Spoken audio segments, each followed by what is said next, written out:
Real Madrid. They came out of the Marseille match with a 2-1 victory, but the story is not in the result. The story is in the tactical battle between Xabi Alonso and Roberto de Zerbi. A clash of two different schools. Which one managed to impose its ideas on the field? Madrid with its realism. Alonso's tactics, which rely on clear structures against Marseille, with De Zerbi's philosophy known for patience with the ball and creating spaces. Let's delve into the details and see what happened. Step by step, the building phase. In the building phase, Real Madrid was not looking for long possession. On the contrary, it was trying to quickly deliver the ball to the final third of the opponent's field. The goal here is not just to advance forward, but also creating an ideal situation for aggressive and fast high pressing. And this pressing directly transitions into an offensive phase. The team can threaten the goal and score goals. If we focus on the players' movements, we will find a clear offensive awareness. Here, the role of Arda Güler appears, who works as a deep playmaker and a number 10 at the same time.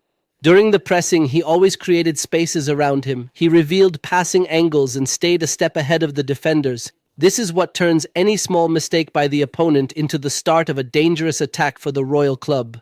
Marseille with De Zerbi relied heavily on the build-up phase. The man sees the goalkeeper as the first playmaker, receiving the ball and waiting to draw Real Madrid's pressure onto him. At that time, spaces open up either in depth or behind the lines. The idea is that Marseille always created a numerical advantage around the ball with 4 or 3 more players than Madrid in the same area. And this gives him many options and open passing angles with patience and ball circulation. It forces Madrid to move out of their positions and create spaces in depth as soon as the gap is created. The vertical pass breaks the lines and turns into a quick attack.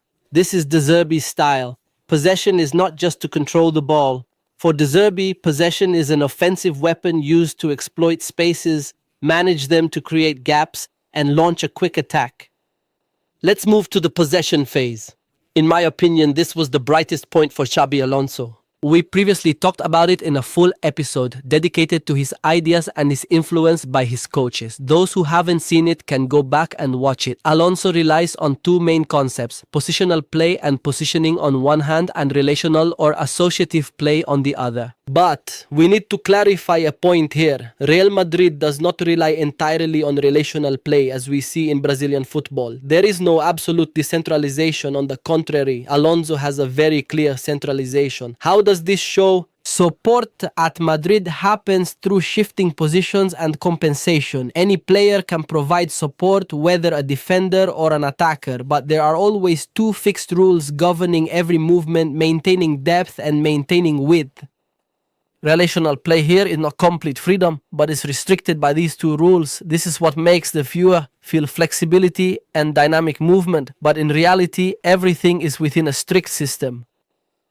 It reflects a unique blend of positioning ideas and relational flexibility, but under clear central control. As for possession with De Zerbi, it is completely different and meticulously organized around the idea of managing and freeing up spaces. Marseille with De Zerbi always pulled Real Madrid into their half, not to fall back or retreat, but to create gaps in Madrid's half.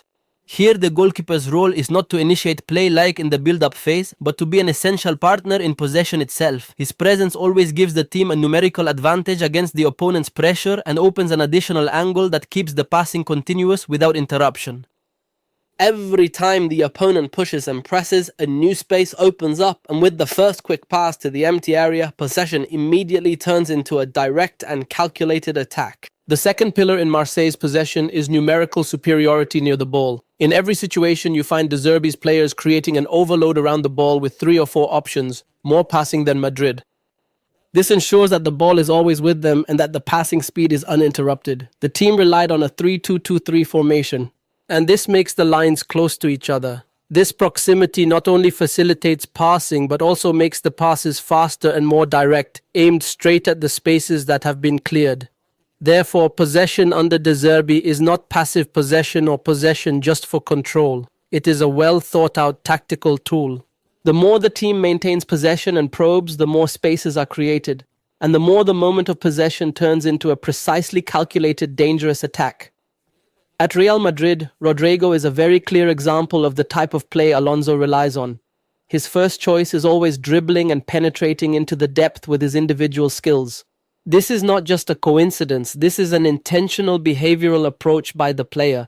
The coach allows him to appear this way. With the substitutions, we saw the same behavior with Vini. As soon as he came on, he had the same penetration mentality, a direct approach to the goal and exploiting any open space. And this shows that Alonso benefits from the individual abilities of his stars not as an alternative plan but as part of the team's identity. The result is that Real Madrid always had the individual weapon that could change the course of the attack in a second. And this is exactly what tipped the balance in crucial moments of the match. On the defensive side, Real Madrid started the match with a moderately organized and directed defense. The team relied on a 5-3-2 formation at the back when retreating. With the pressure in the midfield, it gradually shifted from 4-3-3 to 1-4-2-1-3.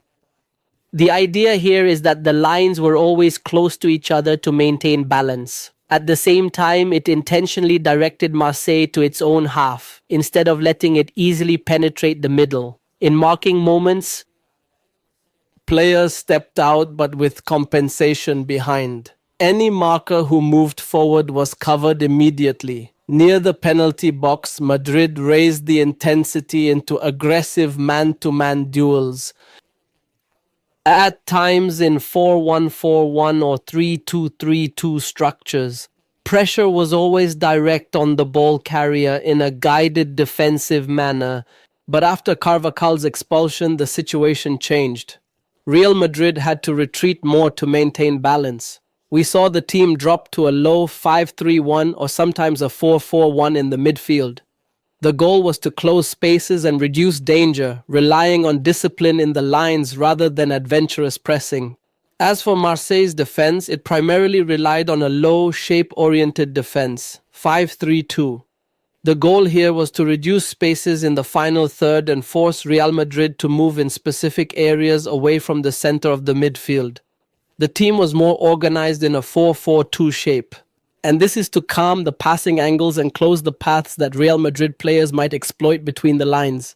In moments of high pressing, Marseille would shift to a 4-3-3 formation to increase the numerical density on the ball carrier. With support from the Real Madrid player, Zerbi was directing the defenders and midfielders to go out directly with the supporting player. This means man-to-man marking in every line. This movement made the defense shift from a guided and low defense to a more aggressive phase as soon as the ball reached the pressure area in the end. This match was a confrontation between two schools, Alonso with the philosophy of positioning and organization, and the idea of managing spaces and possession as a weapon that tipped the balance in favor of Real. It was Alonso's flexibility plus the individual abilities of Rodrygo and Vinícius. If you liked the analysis, don't forget to like, subscribe to the channel, and activate the bell. Share the video with your friends who are interested in football analysis. See you in the next episode.